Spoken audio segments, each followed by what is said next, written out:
بسم الله الرحمن الرحيم.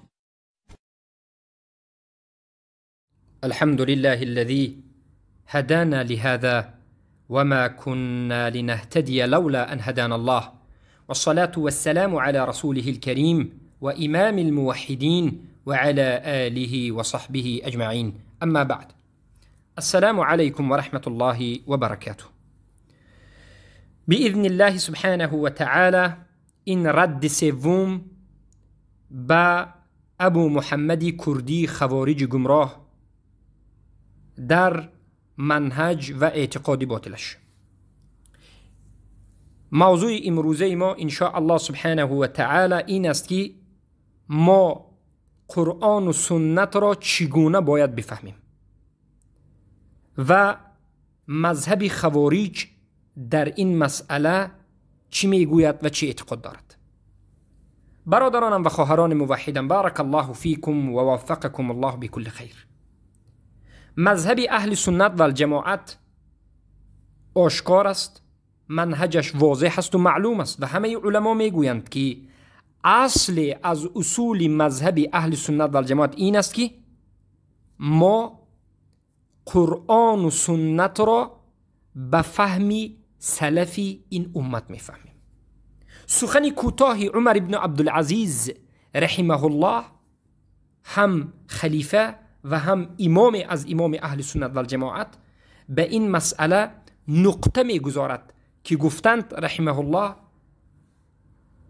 قف حيث وقف القوم فإنهم عن علم وقفوا. بیست همان جایی که این علمای سلف صالح ایستادند. توقف بکن در همان مکانی که اونها توقف کردند، سکوت بکن در همان جایی که اونها سکوت کردند، زیرا که اونها توقفشون و ایستادنشون از علم بود، نه از جهل. هر جایی که سلف سخن کردند سخن بکن و هر جایی که توقف کردند توقف بکن. این است منهج اهل سنت و الجماعت و این منهج را خودی صحابه بیان کردند.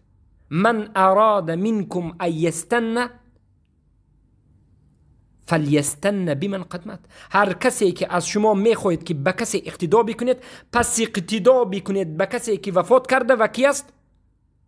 و اصحاب محمد صلی الله علیه وسلم و صحابگان رسول الله صلی الله علیه وسلم که وفات کردند و سلف صالح هستند، به همونها اقتدا بکن که این امر رسول الله هست که گفتند تمسکوا بسنتی و سنت الخلفاء الراشدین المهدیین. و در اساس این حدیث، در اساس این قول علما و صحابگان و پیش از این همه در اساس آیت قرآن که الله امر کرد که پیروی بکنید به صحابگان، از راه صحابگان کسی که بیرون می شود از صحابگان و سلف صالح این گمراه است، به عذاب علیم می رود، و کسی که نجات می یابد همان است که مثل صحابگان ایمان آورده باشد. همه این آیات ها دلالت میکنند. ما با شما ذکر میکنیم که بارک الله فیکم، قرآن و سنت باید به فهم سلفی صالح از صحابگان تابعین گرفته شود و اجماع صحابگان این حجت است. قول صحابگان البته حجت است که این مذهبی همه علمای سلفی صالح است و مذهبی 4 مذهبی اهل سنت و الجماعت است، در اساس آیت، در اساس حدیث صحیح و در اساس همه اجماع سلف که قرآن و سنت به فهمی باید صحابگان فهمیده شود و قول صحابگان حجت است. اما منهج اهل بدعت بالعموم، گمراهان، انشقاق کرده ها و منحرف شده ها، از منهج حق دور شده ها و سبحان الله براه کج رفتگان، از جهمی ها، از کلابی ها، از مرجعه ها و از معتزله ها و خوارج ها، قدریه ها و دیگر از فرقه های باطل اشعری و ماتریدیه ها گمراه شدند و سبب گمراهیشان هم همین است که یکی از فرموده های الله و رسول را به جا آوردند. فرموده های الله و رسول، راهی کشیده صراط المستقیمی که الله و رسول به ما کشیده است چی بود؟ این بود که ما قرآن و سنت را باید به فهم صحابگان بفهمیم. اینها آمدند و قرآن و سنت را به فهم خود فهمیدند و نقطه‌ای که همه اهل بدعت را به گمراهی کشید این همان یک نقطه است. این کدام است؟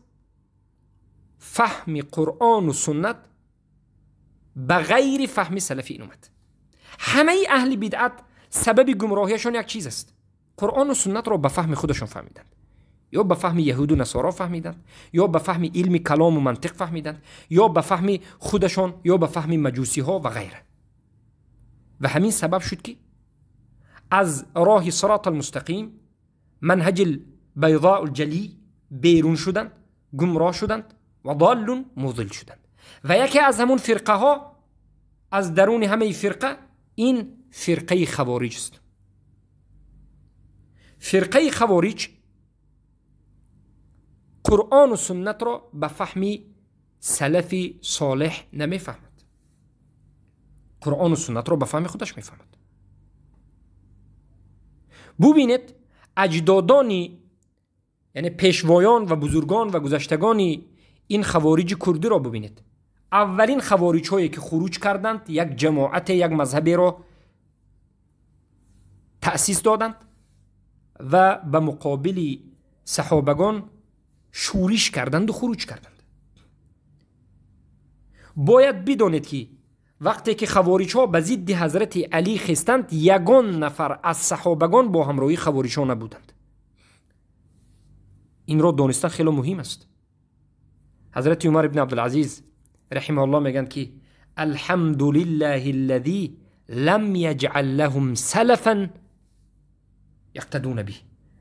حمد و ثنا و ستایش الله را که به اهل بدعت یگان سلف را از صحابگان قرار نداده است که اینها به همون سلف اقتدا بکنند. یگان جماعت اهل بدعت، یگان مذهب اهل بدعت به خودش یگان نفر صحابه را ندارد، نه مرجئه، نه جهمی، نه رافضه، نه اشعری، نه ماتریدی و نه خوارج. خوارج هایی که در زمان حضرت علی بیرون شدند، در اون زمان صحابگان بسیار زنده بودند، هزارها صحابه زنده بودند، در بین مردم وجود داشتند. خوارج ها خروج کردند بر ضد صحابگان. صحابگان را گفتند که شما دین را خوب نفهمیدید، شما کافر هستید، شما این هستید و آن هستید، ما حقیقت فهم هستیم، ما خوب هستیم و ما زور هستیم و ما قرآن و سنت را میفهمیم. بالاخره حضرت علی و حضرت معاویه تکفیر کردند، اما در اصل اگر نگاه بکنید اینها خودشان گمراه بودند و در بین این خوارج های خروج کرده به حضرت علی رضی الله عنه یگان نفر از صحابگان نبودند. چخیلی که در مصنف ذکر شده است و این معروف است، قصه مناقشه و مناظره حضرت ابن عباس رضی الله عنهما با خوارج ها وقتی که از جانب علی ابن عباس می روند، زیرا که ابن عباس با همراه حضرت علی بودند رضی الله عنه. ابن عباس به نزد خوارج ها می روند. خوارج ها معروف است که در بعضی روایت 4 و در بعضی 6 و در بعضی 12,000 بودند. حضرت ابن عباس میگن که لیس احد من الصحابه منکم او معکم. یگان نفر از صحابگان رسول اکرم صلی الله علیه و سلم با همراهی شما نیستند، از شما نیستند و همراه شما نیستند. و ان القرآن نزل علیهم، و همانا که قرآن نازل شد به کی؟ به خوارج هایی که امروز به وجود آمد یا که به صحابگان؟ به صحابگان نازل شد. و هم اعرف الناس بالتأویل، و همین صحابگان داننده ترین انسان ها، عالم ترین انسان ها به تفسیر قرآن هستند. چرا این سخن را حضرت ابن عباس گفتند؟ حضرت ابن عباس حجت آوردند که نبودن یگان نفر از صحابگان با همراهی شما این دلالت به گمراهی شما ای خوارج ها میکند. یعنی این فهمی که شما ای خوارج ها دارید که در یک مسئله قرآن را انسان نباید حکم بکند، قرآن را باید حکم بکنید، گفتن در یک مسئله از سبب جهل تکفیر کردن، این فهمی که شما دارید یگان نفر از صحابگان با همراهی شما در این مسئله همراه نیستند. حالا آن که همین قرآن به صحابگان نازل شد، قرآن را صحابگان درست فهمیدند و به سبب درست فهمیدنشون الله گفت رضی الله عنهم و رضوا. الله راضی شد از صحابگان. اگر فهمی صحابگان در بالای قرآن و سنت درست نمی بود، چگونه الله از اونها راضی می شد؟ الله از کسی که فهمش نادرست است او راضی می شود؟ نه. الله از کسی راضی می شود که فهمش درست و صحیح، قولش درست و صحیح و عملش درست صحیح باشد. صحابگان از همچنین انسان ها بودند که اعتقاد قلبی، عملی جسمی و عمل و سخن زبانشون درست و صحیح بود. از همین جهت الله گفت رضی الله عنهم و رضوا عنه. الله از اونها راضی شد و اونها از الله راضی شد و برای اونها جنت را اعلان کرد و بشارت داد. پس همین صحابگان فهمشون در بالای قرآن و سنت درست است که الله از اونها راضی شد. اما ای خوارج ها، شما ببینید که با همراه شما یگان نفر از صحابگان نیستند. حضرت ابن عباس رضی الله عنه وقتی که این سخن را گفتند و بعد چند مسئله دیگر را گفتند، 50% خوارج ها توبه کردند و از این راه گشتند، زیرا فهمیدند که در حقیقت این راهی که اونها اختیار کرده اند این راه گمراهان است. زیرا که خیر البشر بعد از پیامبر صلی الله علیه و سلم، بهترین ها که در روی این زمین وجود دارند و راه میگشتند از صحابگان، با همراهی خوارج ها یگان نفر نبودند. و این حجت ابن عباس معناش همین است که ای خوارج ها، فهمی که شما در بالای قرآن و سنت دارید مخالف فهم صحابگان است و این دلالت میکرد که شما گمراه هستید. ببینید، اما امروز ما میبینیم که خوارج های باز هستند که پیروی از گذشتگان خود، سلف خوارج خود، اجداد خود میکنند. خیلی که خوارج اول 100% مخالف صحابه خسته، فهم قرآن را و فهم سنت را به فهم خودشان فهمیده بودند، نه به فهم بهترین انسان ها بعد از پیامبر صلی الله علیه و سلم، صحابگان.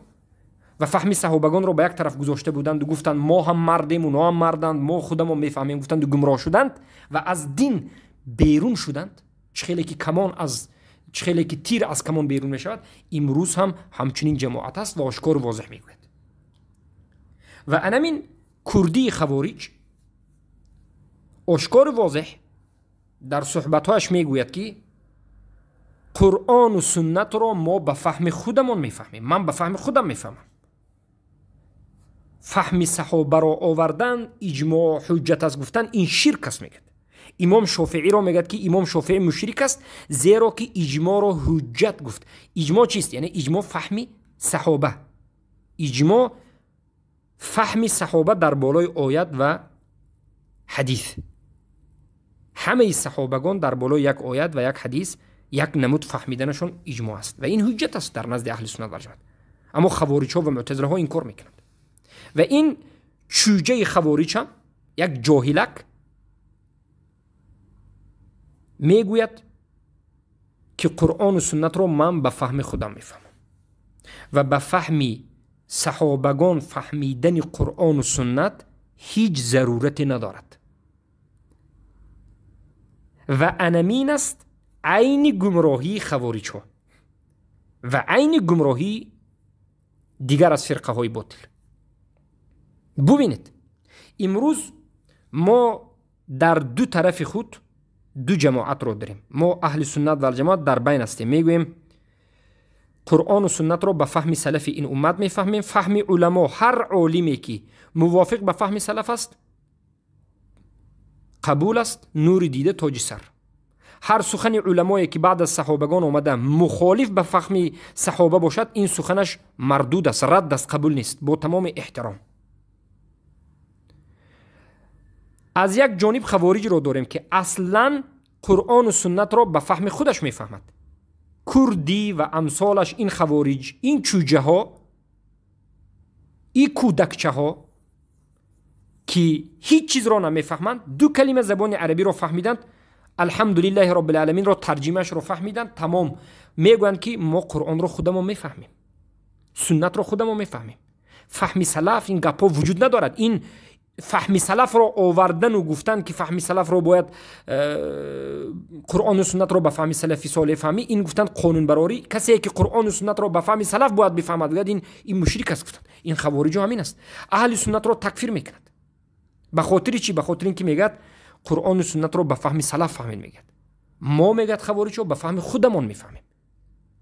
تمامی نمودی فهم را خوارج ها انکار میکند و فهم خودش را در هر عصر و زمان مقدم از فهم همه و از فهم صحابگان میداند و از فهم کوچک خودش، از فهم جهالت خودش آیات ها و حدیث ها را چگونه که خواهد شرح میدهد و چیزی که خواهد انکار میکند و بالاخره خودش و مردم را به جهنم میکشد. این منهج خوارج است.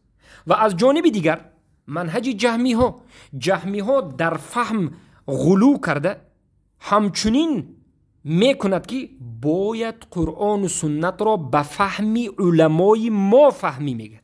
ببینید خوارج ها تمام فهم را انکار میکند و فهم خودش را ثابت میکند. فهم یک چوجه خوارج از فهم صحابه پیش میایستد. در نزد خوارج ها فهم صحابه را انکار میکند. جهمی ها و مرجئه غلات به مانند مدخلی ها و حزبی ها فهم علمای عصر حاضر خودشان را از فهم سلف پیش میگیرد و غلو میکند در فهم علمای خودش. مثلا مدخلی ها میگوید که باید قرآن و سنت را چخیلی که ربیع المدخلی میفهمد باید فهمی. ما هم خوارج را و هم جهمی ها را دعوت میکنیم به سوی فهم صحابه. نابودی و نیست شدن مذهب جهمی و مدخلی و این حزبی هم در همین حالت است که ما وقتی که جهمی ها را، قبوری ها را، این مرجئه غلات و مدخلی و همش را به سوی مذهب سلف دعوت میکنیم، اینها شکست میخورند، نابود میشوند. و این چنین خوارج را وقتی که به سوی فهم صحابه میبریم نابود میشوند و آب میشوند. چخیلی که نمک را به درون آب اگر پرتوید نابود میشود. هر دوی این منهج در بالای فهم سلف نابود می شود. وقتی که جهمی ها را و این چنین خوارج ها را می آریم و به مذهب صحابگان راست میکنیم، هر دوش نابود می شود.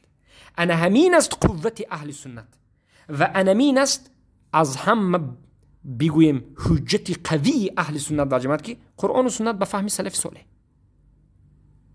هم مذهبی مداخله جهمی و دیگرها از قبوری و حزبی و هم مذهب خوارج مخالفی فهمی سلفی صالح این امت، مخالفی صحابگان هستند.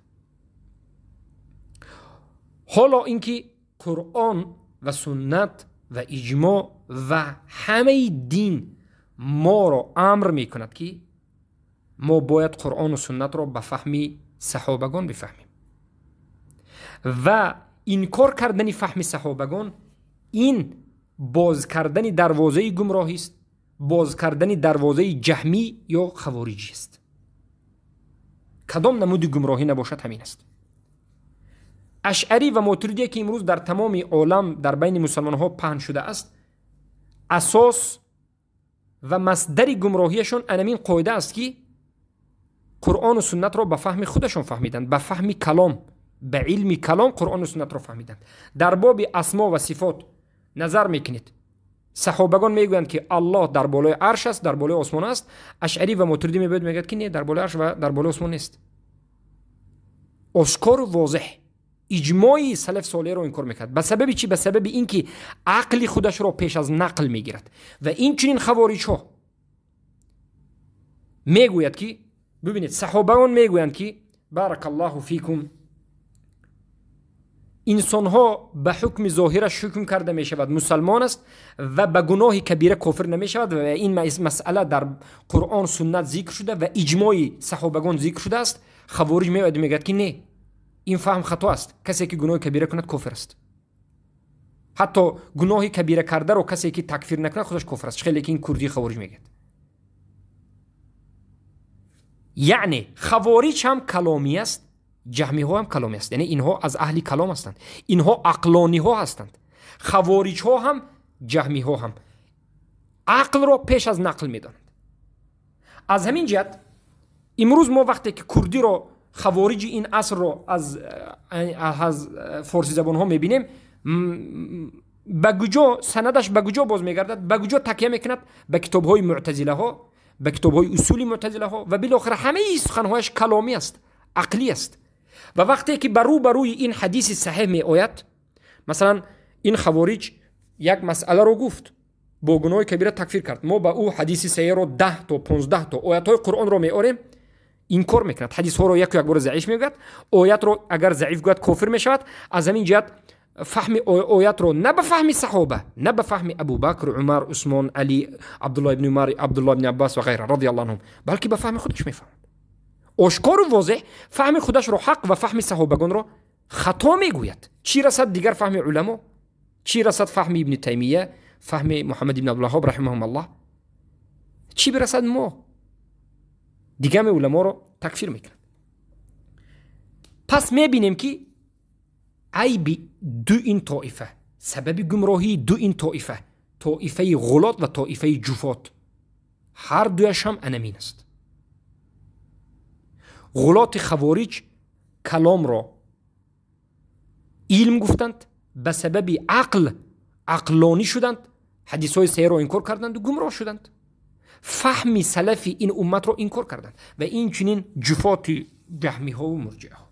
ما نظر میکنیم، منهجمون رو به آیات های قرآن اثبات میکنیم.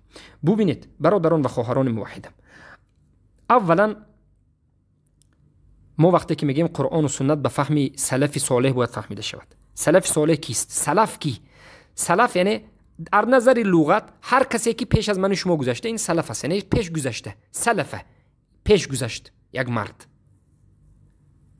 اما سلف صالح در شریعت کی ها را گفته می شود؟ صحابگان رسول الله صلی الله علیه و سلم و کسانی که به همین صحابگان پیروی کردند با احسان و از منهج صحابگان بیرون نشدند، یعنی سلف صالح هستند.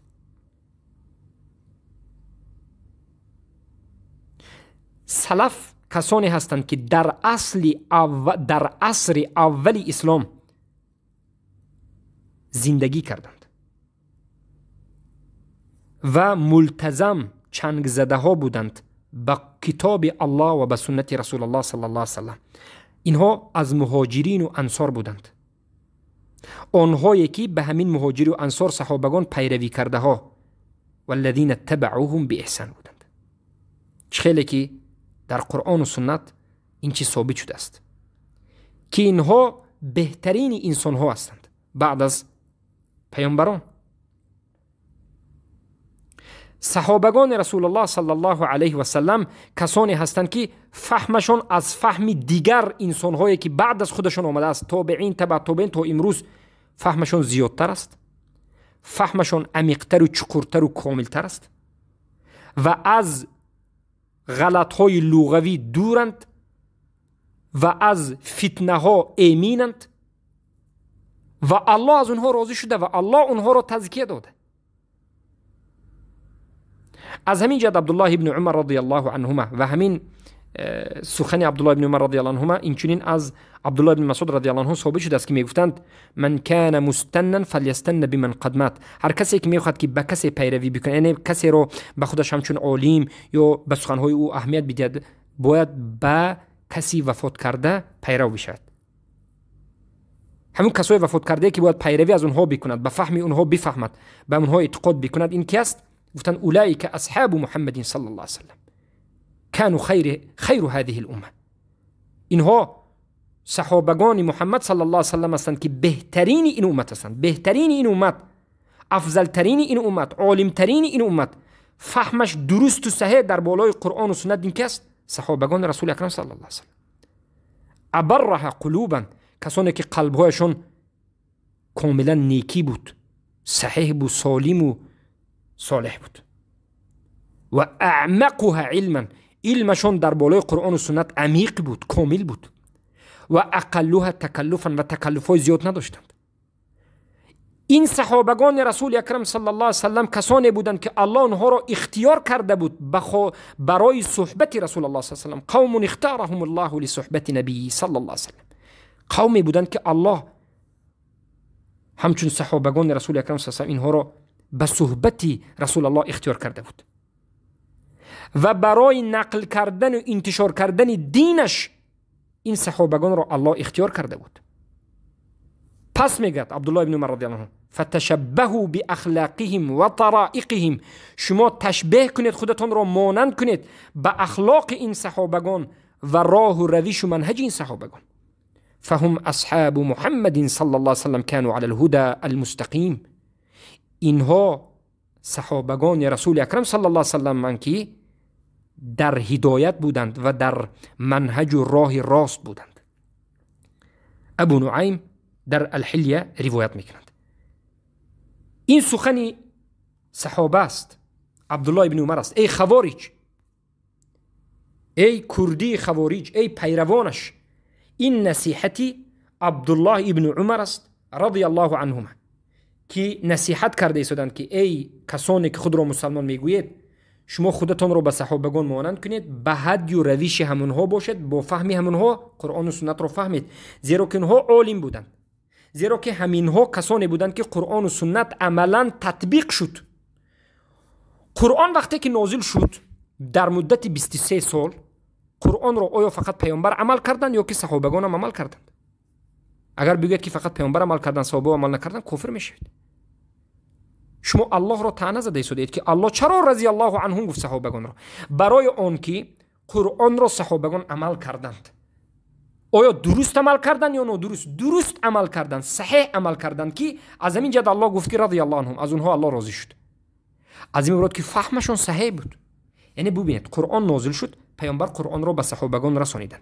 صحابگان قرآن را به مراد رسول الله که رسول الله مراد الله را بیان کرده بودند، قرآن را فهمیدند به مراد الله رسول الله صلی الله علیه وسلم.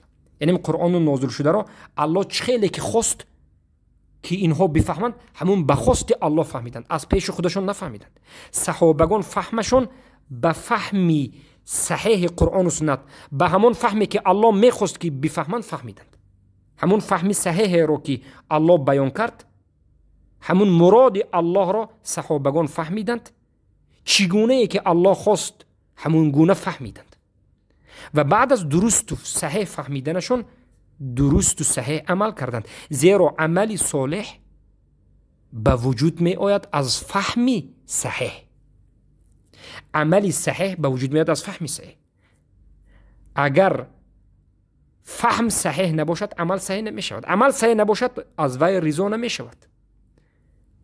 عمل فهمشون صحیح بود، از همین جهت نتیجه عمل صحیح شد و از همین جهت الله از اونها راضی شد.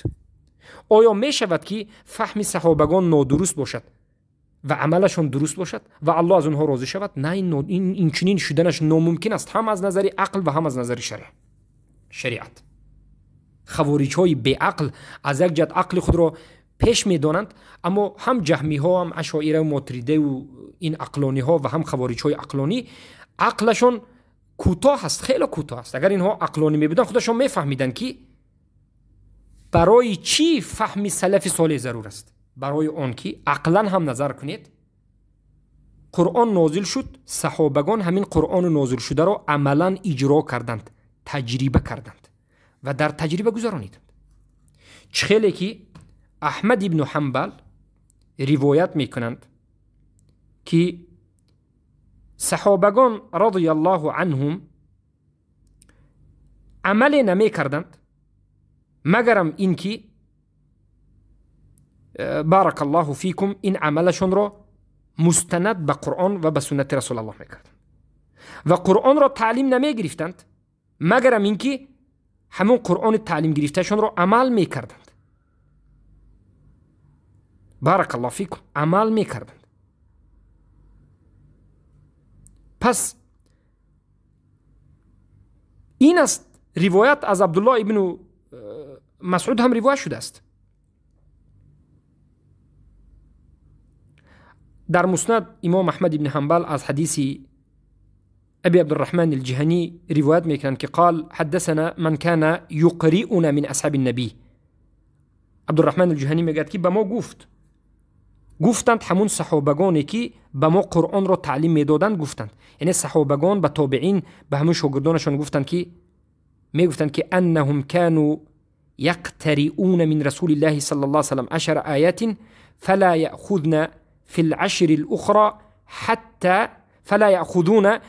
الأخرى حتى يعلموا ما في هذه من العلم والعمل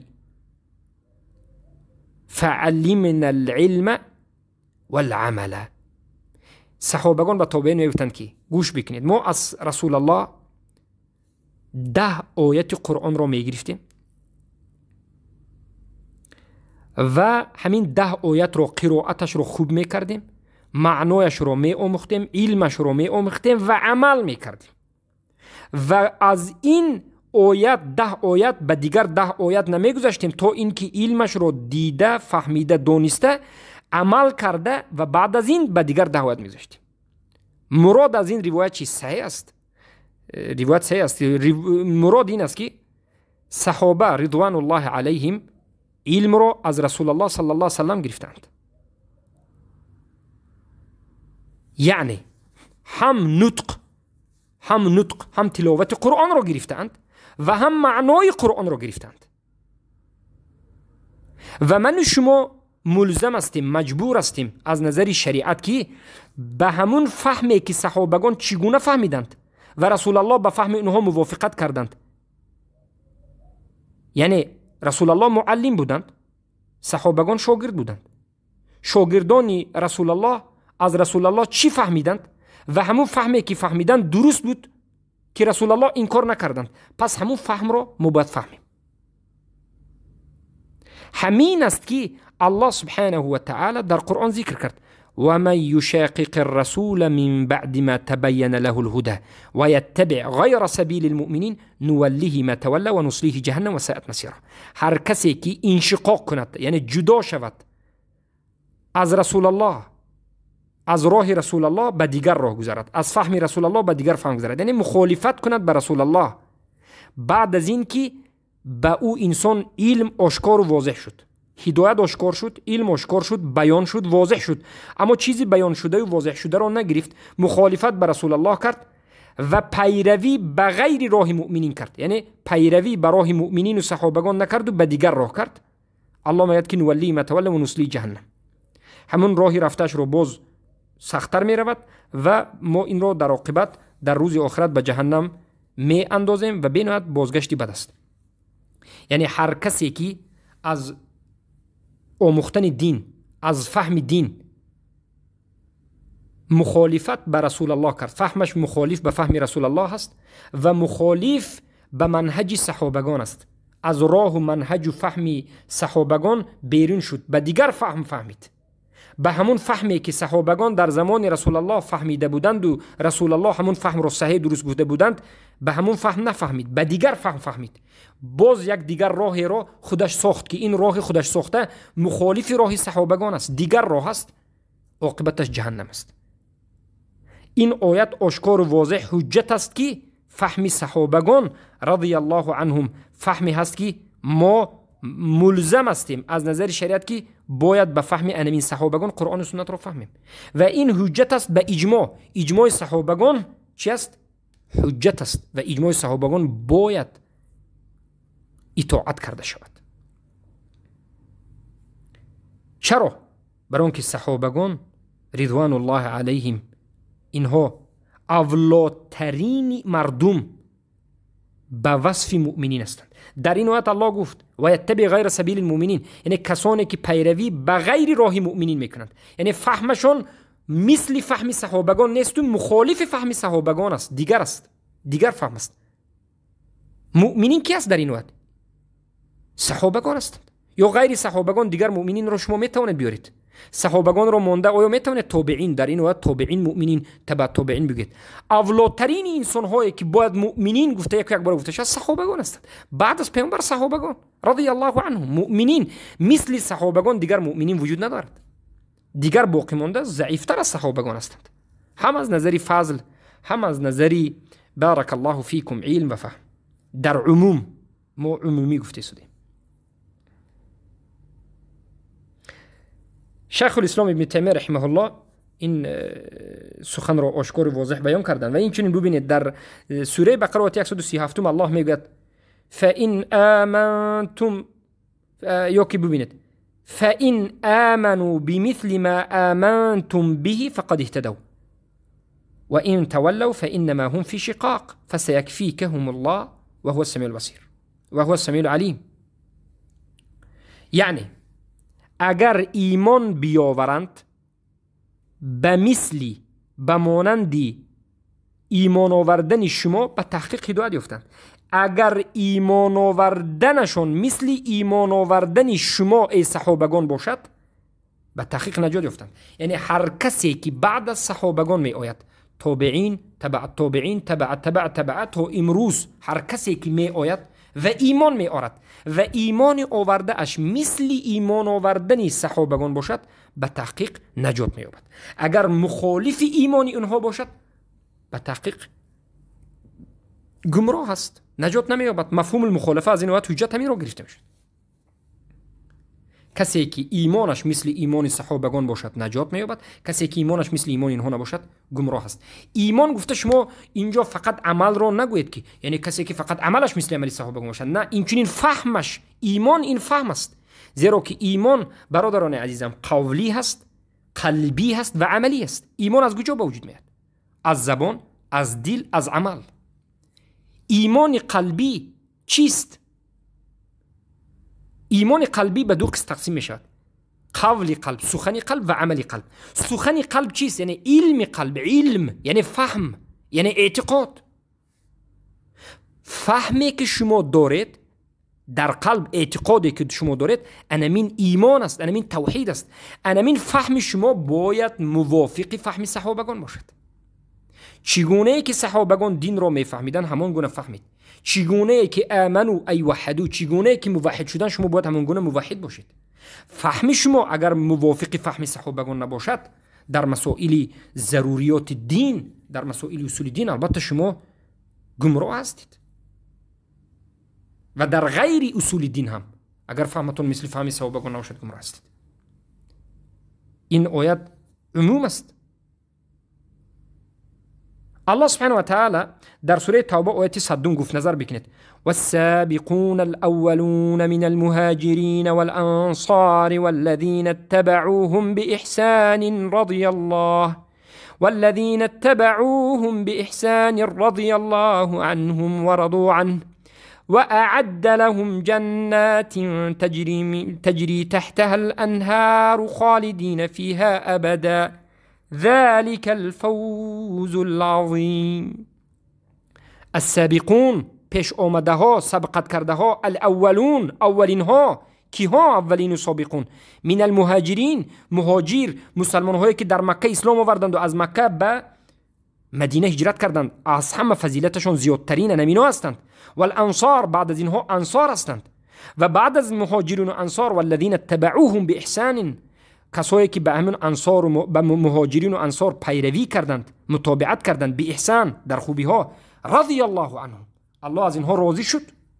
الله خبر داد که الله از اینها راضی شد. و رضوا عنه، و این مؤمنین هم از الله راضی اند.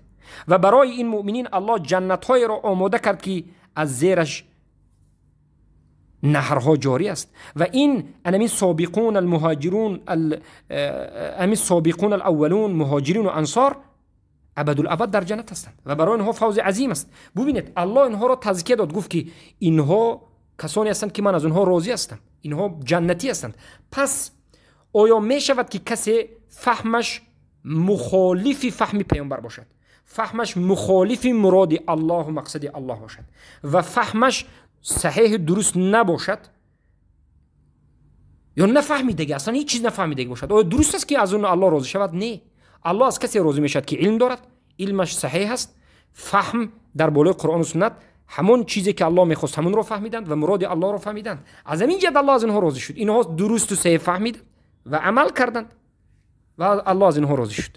از همین جهت ما باید بفهمیم، اینها بفهمیم. در سوره فتح 18 میگه: لقد رضي الله عن المؤمنين اذ يبايعونك تحت الشجره فعلم ما في قلوبهم فانزل السكينه عليهم واثابهم فتحا قریبا. یعنی الله قلب‌های این صحابگان رو میدونست. ببینید اگر یک جماعت از صحابگان در زمان پیامبر صلی الله علیه و سلم یک جای مهم دین رو خطا بفهمند، و در قلبهایشان خطا فهمیده گردند آیا الله آیت نازل میکرد یا نمیکرد که مثلا این جماعت از صحابگان خطا فهمیده ایستادند. گفته بله، الله اجازت نمیداد به صحابگان که در زمان حیات پیامبر صلی الله علیه و سلم قرآن رو خطا فهمند و الله به اونها خبر ندید. نه، هر چیز خبر داده میشد. منافقین از نفاقشون خبر داده میشد، فهم خطای اونها خبر داده میشد. چقدر قصه معروف است. صحابگان درست فهمیده بودند قرآن و سنت را. از همین جهت الله سبحانه و تعالی از اونها راضی شد و جایی که مثلا یگون فهمی رو خطا کرده باشند پیامبر به اونها بیان کرده بودند. از این آیات ها فهمیده می شود مقصد چیست؟ مقصد همین است که به هیچ کسی جایز نیست که آیت از کتاب الله را بگیرد یا جمله از حدیث رسول الله صلی الله علیه و سلم را بگیرد و بعد از این به فهم خودش فهمد و به فهم خودش تطبیق کند و فهم سلف صالح و تطبیق سلف صالح صحابگان رضی الله عنهم را به یک طرف گذارد.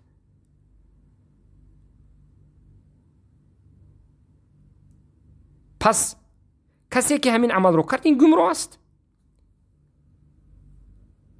خیلی که ما بیان کردیم. حذیفه رضی الله عنه میگویند که اتقوا الله یا معشر القراء، ای جماعت قاری ها از الله بترسید، خذوا طریق من قبلکم، بگیرید پیروی بکنید راهی همون کسانی که پیش از شما بودند. یعنی راهی کی را؟ راهی صحابگان را بگیرید. چه خیلی که امام لالکایی روایت میکند.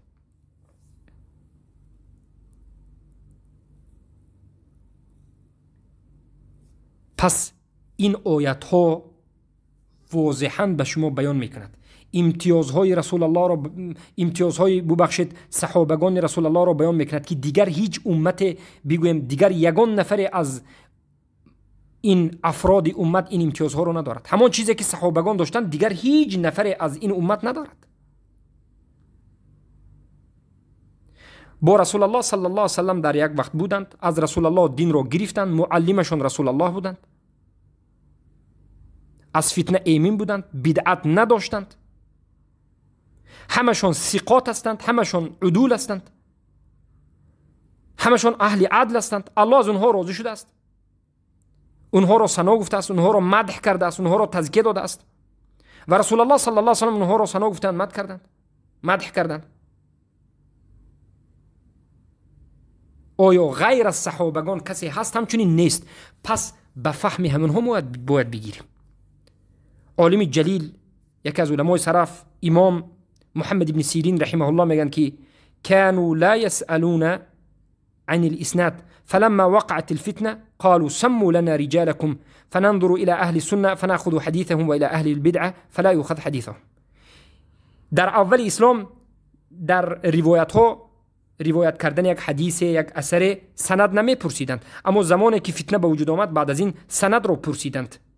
دیدند که اگر در سند اهل سنت وجود داشته باشد میگرفتند، اگر از اهل بدعت باشد نمیگرفتند. این روایت دلالت میکند که صحابگان در بین خودشون و بعد از صحابگان تابعین زمانی که فتنه وجود نداشت سخنها بدون سند قبول بود و سخن صحابگان گرفته میشد و همه با فهم صحابگان دین را میگرفتند. اما زمانی که فتنه به وجود آمد، خوارج، جهمی، مرجعه و غیره، بعد سند را ذکر کردند.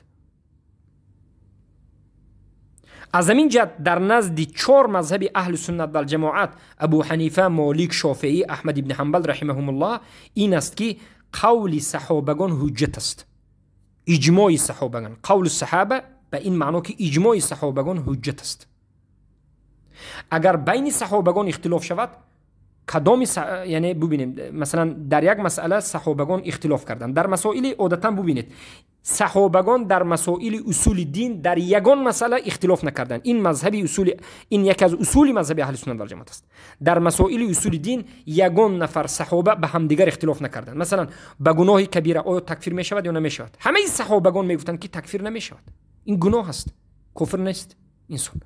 یا کس اگر یک حاکم کافر شود همه انسان های عادی هم کافر می شود، همه صحابه می گفتند که نه، این چیز معروف بود.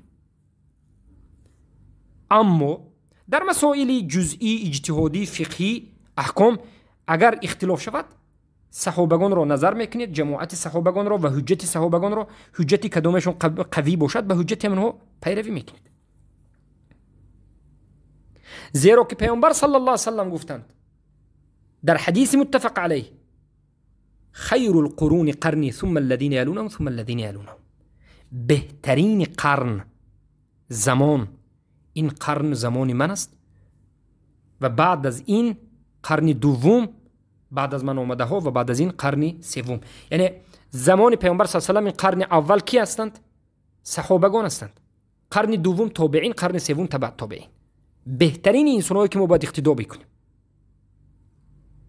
این روایت صحیح است. امام بخاری و مسلم صحیح روایت میکنند. پیامبر صلی الله علیه و سلم را ببینید، سخنهایشان را ببینید، خوب تأمل بکنید، به فهم جهمی ها یا به فهم خوارجان، به فهم علمای اهل سنت نظر بکنید. آیا می شود که پیامبر بهترین قرن بگویند در حالتی که اونها فهمشان درست نباشد؟ نه، بهترین قوم این سخن عموم است. یعنی فهمشان اول فهمشان درست و صحیح است و بعد از این عملشان در اساس فهم درست است. این سخن دلالت میکنه که پیامبر ما را میگن که به همین قرنهای طلایی پیروی بکنید.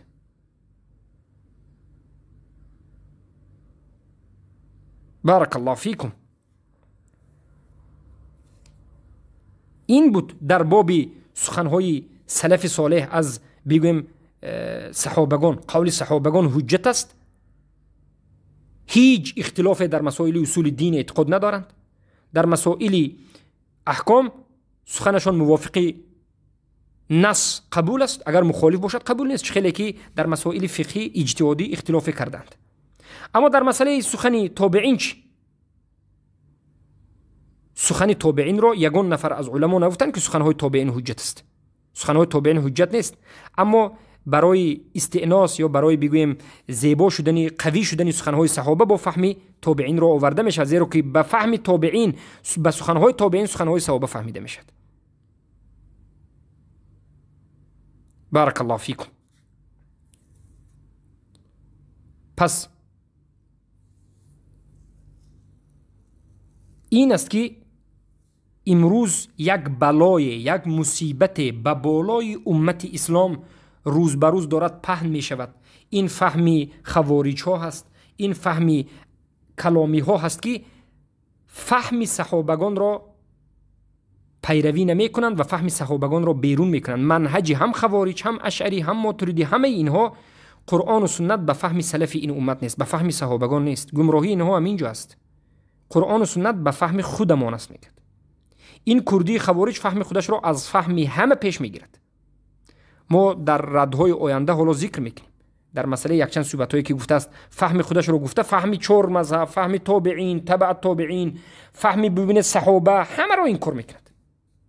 میگه که من فهم خودم رو میگیرم، حالا که خودی این خوارج میگه که من در هیچ جا تعلیم نگرفتم، من فقط خوندم، عربی رو خوندم، همین بس است. با یک فهمیدن عربی این حدثاء الاسنان این چوجه ها فکر میکنند که همه دین رو میفهمند. نه،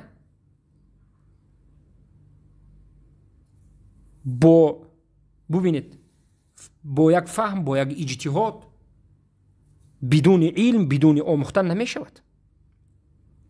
امام الآجری رحمه الله میگن که لا ينبغي لمن رأى اجتهاد خارجي قد خرج على امام عدلا كان او جائرا فخرج وجمع جماعة وسل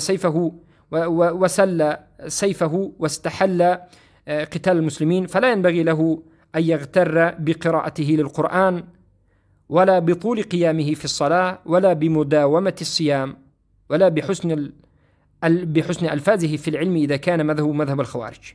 ببینید میگند شما هوشیار باشید ای جوانها، بالخصوص که سلف این امت چی میگفتند؟ میگفتند که ضرور است برای این مردم که مغتر نشود، یعنی فریفته خوارج ها نشود. زمانی که خوارج خروج میکند به یک امام عدل یا جائره، یا زمانی که خوارج عقیده خودش را پهن میکند و مسلمان ها را تکفیر میکند، به شما لازم است که فریفته قرائت قرآن خوانی زیبای خوارج ها نشوید. فریفته زیاد نماز خواندن خوارج ها نشوید. یعنی نماز خوانی خوارج ها رو، زیبا قرائت کردن خوارج ها رو دیده فریفته به نماز خوانی اونها، به قرائت اونها نشوید. فریفته به زیاد روزداری خوارج ها نشوید و فریفته به زیبا صحبت کردن اینها، به لفظهای زیبای اونها نشوید. زیرا که اینها اگرچه قرائت زیبا دارند با تجوید، اگرچه نمازهای زیاد میخوانند، سجده هایشان پیشانی اونها را اثر گذاشته، اگرچه اینها روزه را قریب که هر روز روزه میدارند، لیکن خوارجند و گمراهند. امروز این کردی خوارج برآمده به زبان فارسی، میدونی نمیدونی، اینجوریه آنجوریه گویان صحبت کنان میسازد، لفظهای بزید میگیرد. فریفته نشوید. قرائت میکند، البته قرائتش تجوید ندارد، گمراه است، این قرائتش اقلا مثل قرائت خوارجای اجدادش نیست، اما فریفته نشوید. پس اینها سبب هلاکشان نبودن علم است. علم چیست؟ یعنی قرآن و سنت را به فهم سلف نمیفهمند. فهم سلف این علم است و به فهم پوسیده عقلهای خودشون میفهمند. بارک الله فیکم. و نمین است خوارج اول برآمده و معتزله و همه گمراه ها. بارک الله فیکم. پس شیخ الاسلام ابن تیمیه رحمه الله میگفتند که وكل قول ينفرد به المتأخر عن المتقدمين ولم يسبقه إليه أحد منهم فإنه يكون خطأ. هر یک سخنی که یک آدم تنها در آخر الزمان یا که بگویم متأخر بعد از سلف آمده، هر سخنی که میگوید خودش تنها است، هیچ کس این سخن گفتگی نیست. سلف این اومد این سخن گفتگی نیستند، این سخنش خطا است. یعنی وقتی که سخنش پیش از خودش یگون مستندی ندارد، هیچ کس این سخنش رو نگفته است، البته این خطا میبرد. پس دعوا کردن این که ما قرآن و سنت را بدون فهم سلف میفهمیم یا فهم سلف را انکار کردن قرآن و سنت را خودمون میفهمیم گفتن، این یک گمراهی است، انحراف است، ضلالت است و انمین یک بی نهایت بلاوی بد است بر سر این امت که از خوارج ها و از دیگر اهل بدعت به وجود آمده است. سفیان الثوری رحمه الله می گفتند که این استطعت الا تحک رأسک الا باثر فافعل. اگر بتوانی که سرت رو نمیخوری مگرم به حجت، یعنی سرت رو نمیخوری و پیش از خوریدن حجت داری، به حجت میخوری، بکن. هر یک قدمات رو به حجت بکن.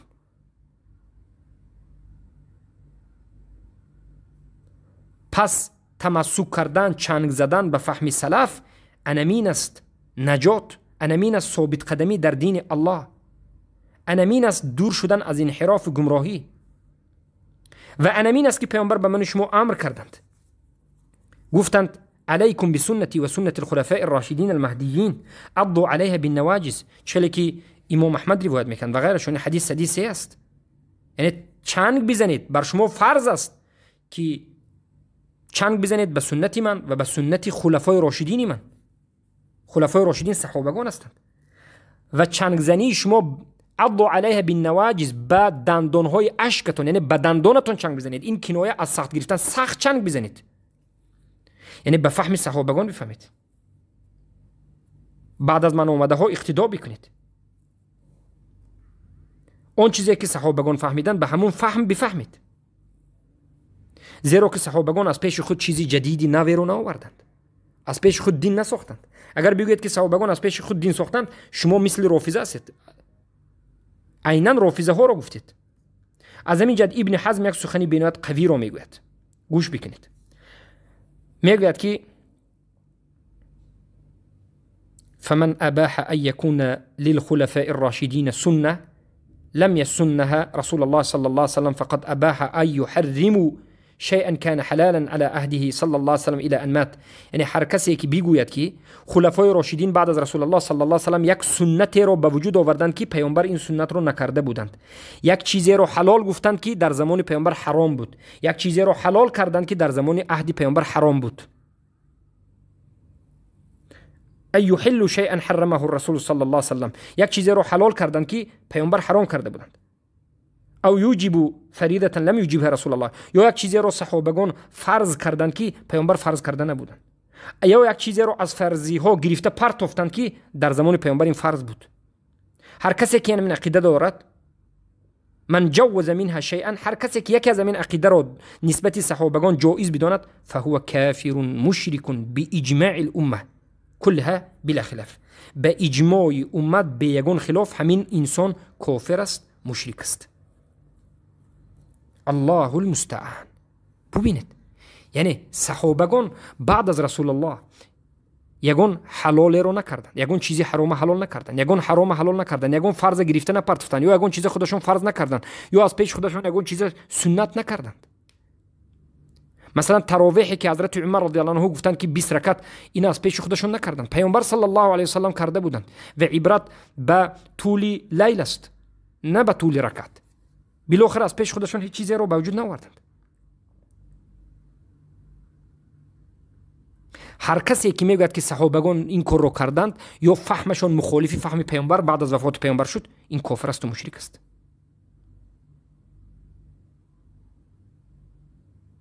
سبحان الله.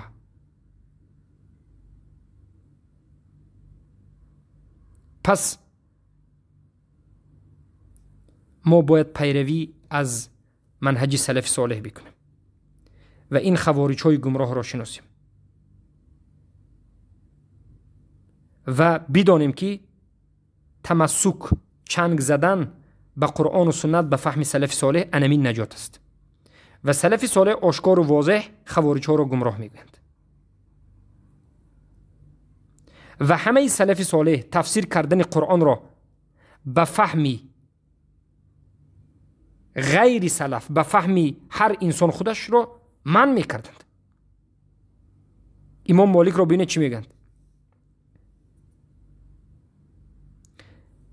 لا اوتی برجل غیر عالم بلغات العرب يفسر كتاب الله الا جعلته نكالا. شیخ الاسلام ابن تیمیه میگویند تفسیر القرآن بمجرد الرأی حرام، تفسیر کردن قرآن به مجرد رأی حرام است. یعنی به مجرد دانستن لغت عربی، به مجرد اینکه تو لغت عربی را دانستی، به همین یک بار قرآن تفسیر کردن و حدیث تفسیر کردن ما نمیگذاری، زیرا که باید فهم سلف را داشته باشی. امروز بسیار گمراهان همین است، 1 سال 2 سال زبان عربی خوندگی است، بعد از این شروع میکند به مانند مدخلی، حزبی، دیگر گمراه ها. و امروز میبینیم خوارج ها. تفسیر کردن قرآن با لغت عرب به خودش قید دارد. این قید چی است؟ باید به اصول مفسرین باشد، باید به فهم سلف صالح باشد. قرطبی در تفسیرشون میگن که فمن لم يحكم ظاهر التفسير وبادر الى استنباط المعاني بمجرد فهم العربية كثر غلطه. هر کسی که به مجرد دانستن عربی از قرآن حجت گرفتن میخواهد، فقط عربی میداند، دیگر علم ندارد، به همون عربی میدونستگیش از پیش خودش به فهم خودش از قرآن دلیل میگیرد و استفاده میبرد، بسیار خطاگی ها میکند.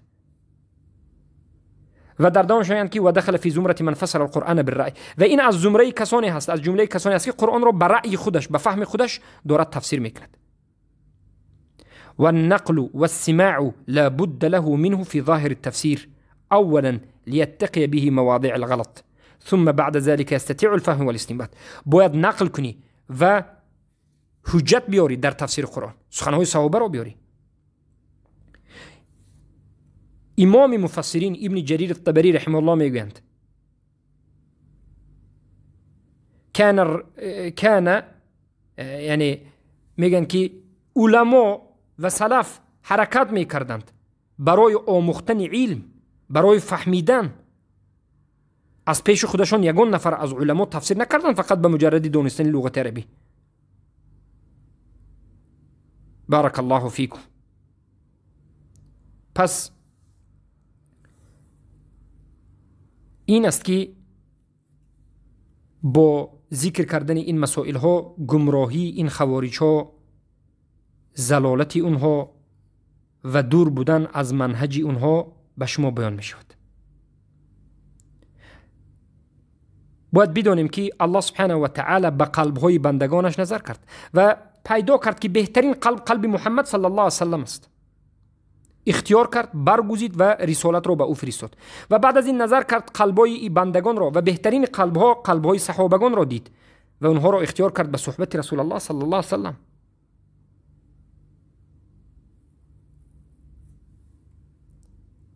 پس اینها بهترین اولاترین انسان‌ها هستند که به فهم اینها قرآن و سنت فهمیده میشد.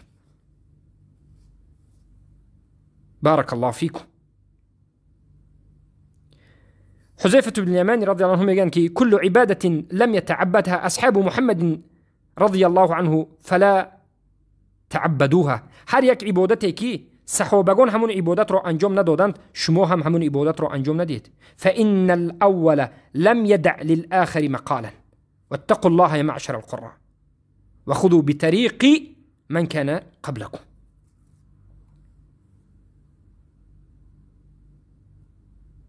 بارك الله فيكم. حضرت ابن عباس رضی الله عنه میگن که فهم اعلم بتأویله منکم. اینها داناترین انسانها به تأویل قرآن هستند. چهله که گفتم عمر بن عبدالعزیز میگن قف حيث وقف القوم وقل كما قالوا. بیس جایی که اونها ایستادند توقف بکن جایی که اونها توقف بکردند و بگو جایی که اونها بگفتند، سکوت کن جایی که اونها سکوت کردند. فانهم عن علم وقفوا و ببصر نافذ کفوا. آنها از علم ایستادند و از علم سخن کردند.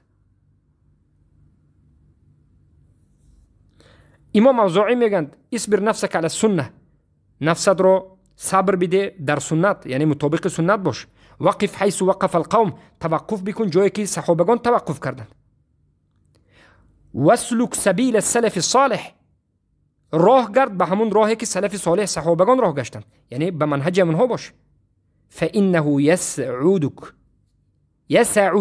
يسعك بگویم فانه يسعك ما وسعهم وقل بما قالوا. تو را میبرد به همون جایی که صحابگان را برد و بگو همون چیزی که صحابگان گفتند. و کف عما کفوا. و ترک کن اون چیزی که اونها ترک کردند. ببینید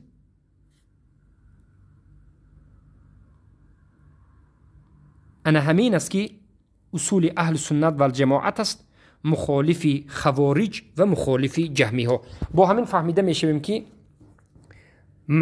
منهج اهل سنت و الجماعت همین است که قرآن و سنت به فهم سلف صالح است و گمراهی خوارج ها همین است که قرآن و سنت به فهم خود خوارج است، خود این کودک ها است، خود این چوجه ها است.